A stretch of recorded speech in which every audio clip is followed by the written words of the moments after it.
کہ اور جتنا علم اسے جنت میں پہنچا سکے، حلال کو جان سکے، حرام کو جان سکے، حلال یہ ہے حرام یہ ہے، اتنا علم فرض ہے کہ نہیں؟ ہاں، اس لیے آپ کو ہم آراستہ کر رہے ہیں، یہ علمی مجلس ہے، یہ تعلیمی مجلس ہے، آپ کو سکھا رہے ہیں، تعلیم دے رہے ہیں کہ لوگوں سنت اور بدعت کا فرق معلوم کر لو، انشاءاللہ ہر جگہ کامیاب رہو گے۔ تب آپ سے کوئی کہے ریل گاڑی میں بیٹھنا بدعت، تو سمجھ جاؤ یہ نرا جاہل ہے۔ یہ مفتی ضرور کہلواتا ہے اپنے آپ کو، آگے پیچھے علامہ پھلانا ملانا کے دم چھلے ضرور لگایا ہے، لیکن اگر وہ یہ کہتا ہے گھڑی پہننا بدعت، تو کہہ دو یہ ایک دم جاہل مطلق ہے، اسے پتہ ہی نہیں ہے بدعت کس کو کہتے ہیں، دین کس کو کہتے ہیں۔ سمجھ جاؤ بس، وہی کہہ دو بھائی پھر مع السلامہ، السلام علیکم، گزر جاؤ، یہ جاہل آدمی سے کیا بات کریں۔ لیکن جب یہ علم آپ کے پاس ہوگا تب کہ اللہ کے رسول کے لائے ہوئے اس دین میں ثواب سمجھ کر کسی بات کو ایجاد کرنا، یہ کیا کہلاتا ہے؟ بدعت۔ اچھا، یہ بات سمجھ گئے آپ؟ بدعت کیوں؟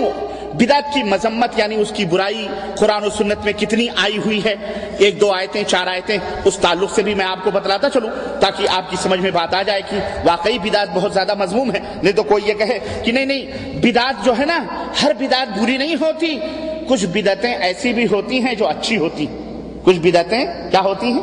اچھی ہوتی ہیں۔ جیسے بعض لوگ کہتے ہیں، ان کی مثال ایسے ہی ہے جیسے لوگ کہیں نہیں پیشاب کے ہر قطرے نجس نہیں ہوتے بلکہ پیشاب کے کچھ قطرے پاک بھی ہوتے ہیں۔ نعوذ باللہ، پیشاب کا کچھ قطرہ پاک ہوتا ہے، کچھ ناپاک ہوتا ہے، بولو۔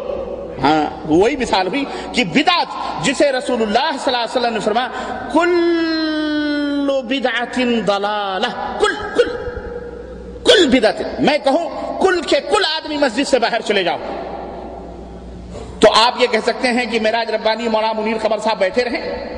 نہیں، کل کے کل آدمی کا مطلب یعنی سب کے سب باہر جاؤ۔ کل بدعت، ہر بدعت، جو چیز دین کے اندر ثواب سمجھ کر ایجاد کی گئی ہے، جس کا ثبوت قرآن کریم میں نہیں، نبی کریم صلی اللہ علیہ وسلم کے فرمان میں نہیں، وہ کیا ہے؟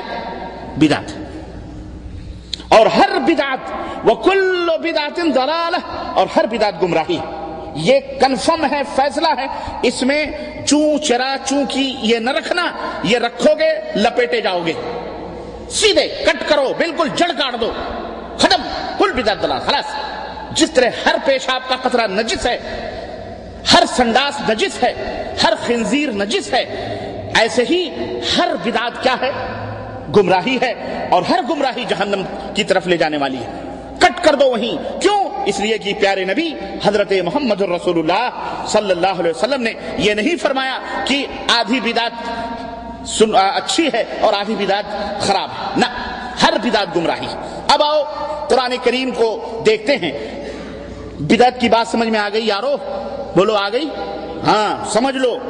اب قرآن کریم کی کچھ آیتیں، اللہ عز و جل نے ارشاد فرمایا هو الذی انزل علیک الکتاب، اللہ کی ذات وہ ہے جس نے اے نبی آپ کے اوپر کتاب یعنی قرآن کو نازل فرمایا، منہ آیات محکمات ہن ام الکتاب، اس قرآن میں کچھ آیتیں ایسی ہیں جو واضح ہیں، صاف ستھری ہیں، صاف ہیں، کوئی گنجلک نہیں، کوئی خفیہ، کوئی ہیر پھیر، کوئی پوشیدگی نہیں ہے، مستحکم ہیں، واضح ہیں، ہن ام الکتاب، وہی ام الکتاب ہیں، کتاب کی جان ہیں، اور وہی تم سے مطلوب بھی ہے، وہی تم سے مطلوب بھی ہے۔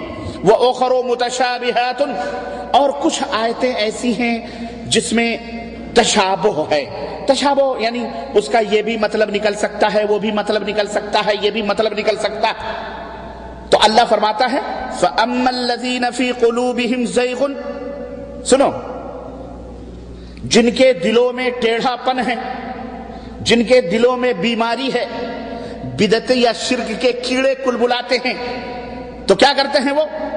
فَيَتَّبِعُونَ مَا تَشَابَهَ مِنْهُ، تو قرآن کی انہی متشابہ ہم شکل آیتوں سے وہ اپنے اس کیڑے کو غذا پہنچانے کی کوشش کرتے ہیں۔ ہاں، فَيَتَّبِعُونَ، اتباع کرتے ہیں، جو متشابہ آیتیں اسی کے پیچھے پڑے رہتے ہیں۔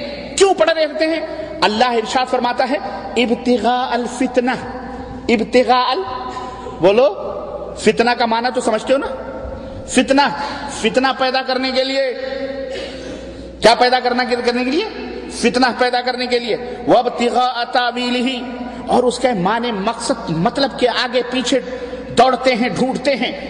اللہ فرماتا ہے وَمَا يَعْلَمُ تَأْوِيلَهُ إِلَّا اللَّهُ، حالانکہ ان آیتوں کے حقیقی معنی اور مراد کو اللہ کے سوا کوئی نہیں جانتا۔ اللہ صاف چیزیں، اطیعوا اللہ واطیعوا الرسول۔ اب فتنے پیدا کرتے ہیں، کیا؟ وَأُولِي الْأَمْرِ مِنْكُمْ، اب یہاں لائے، دیکھو یہ ہے فتنہ۔ بھائی اولی الامر کون ہے؟ بادشاہ ہیں، حکمران ہیں؟ نہیں، مولوی بھی ہے، ہمارا مفتی بھی ہے۔ ہمارا مفتی جو کہے اس کو مانو۔ اللہ نے فرمایا اللہ کی اطاعت کرو، رسول کی اطاعت کرو، وَأُولِي الْأَمْرِ مِنْكُمْ، اور تم میں جو علماء ہیں ان کی بھی اطاعت کرو۔ اللہ کے بندو صاف چیزیں ہیں، واضح ہیں۔ اگر اولی الامر منکم یہ آیت متشابہات میں اگر ہم لے لیں، اولی الامر اللہ کے رسول صلی اللہ علیہ وسلم کی احادیث کو کھنگالیں، ٹٹولیں، لیکن یہ کہاں آتا ہے کہ فلانے ہی عالم کی لو، فلانے ہی عالم کی لو، فلانے ہی عالم کی لو، اور کسی کی مت لو؟ یہ کس نے آپ کو کہہ دی؟ سمجھ رہے نا؟ تو بعض آیتیں ایسی ہیں جیسے الا ان اولیاء اللہ لا خوف علیہم ولا هم يحزنون، سنو اللہ کے جو اولیاء ہیں نہ انہیں کوئی خوف ہے نہ کوئی غم ہے۔ اب اس آیت کریمہ کو حجویری، داتا گنج حجویری اور خواجہ اجمیری کے اوپر فٹ کرتے ہیں، یا جو مر گئے 500 800 1000 برس پہلے ان کے اوپر فٹ کرتے ہیں، کہتے ہیں جی اولیاء اللہ کو نہ کوئی غم ہے نہ کوئی فکر ہے، خلاص یہ ہمارے اولیاء اللہ مراد ہے۔